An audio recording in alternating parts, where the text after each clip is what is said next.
Why spend the time and money suing the FCC when, frankly, the U.S. is such a small market for you guys? Well, we're really sorry that we had to do it, and it's really disconcerting. They're really good people at the FCC, commissioners and staff, but this action they took is beyond the pale. As we allege in our lawsuit, they've ignored the Constitution, they've ignored the statutes, they've ignored due process under the statutes, and they have not followed their own precedent. We are a rule of law country that we're rightly proud of, but this commission has not acted consistent with the law, so we were forced to take legal action. It's not about our ability to make money in the United States. We want to protect our customers, and we want to help serve over 300 suppliers for which over 40,000 jobs depend. So you don't think that this has been an outdue distraction from focusing on some of your bigger markets like Europe or Asia? Well, we're in 170 countries. I've been to 26 countries. I was recently in Moldova, which is a small country in Eastern Europe. There are only 2 million people there. We are about digital inclusion. We're about bringing the benefits of technology to the underserved. Over half the world's population is underserved. That's what we're really about. You know, you mentioned some of those U.S. suppliers, and some of those did receive the right as well to start selling back to Huawei. Do you feel, in your opinion, that that's a fight that you won in that case? Well, no, we don't think of it as winning. The fact is, although it's going to be difficult, if we can't buy from those nearly 300 companies, we'll be okay in the long term. Our executives aren't going to lose their jobs.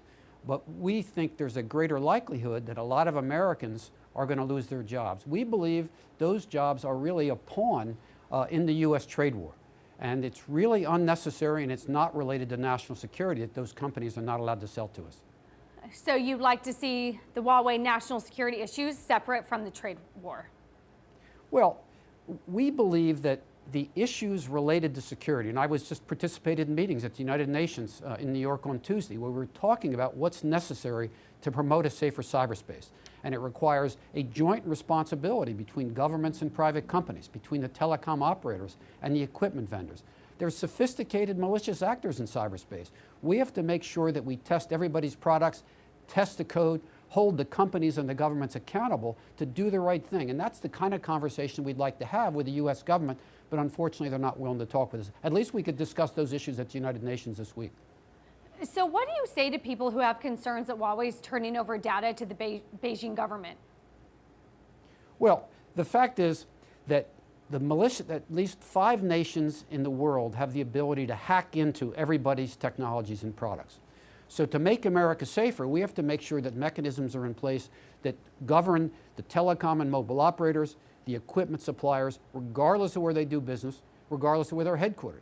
So we need to put in, and we're ready to put in place mechanisms to guarantee to the U.S. government that our products are not subject to backdoors from the Chinese government, to guarantee that our employees in the responsibilities they do to service the equipment of the telecom or mobile operators, that they're not doing anything improper. There are guarantees that are proven, such as that allow Nokia and Ericsson to do business in the United States despite their deep ties to China, including to some connections, companies owned by the Chinese government.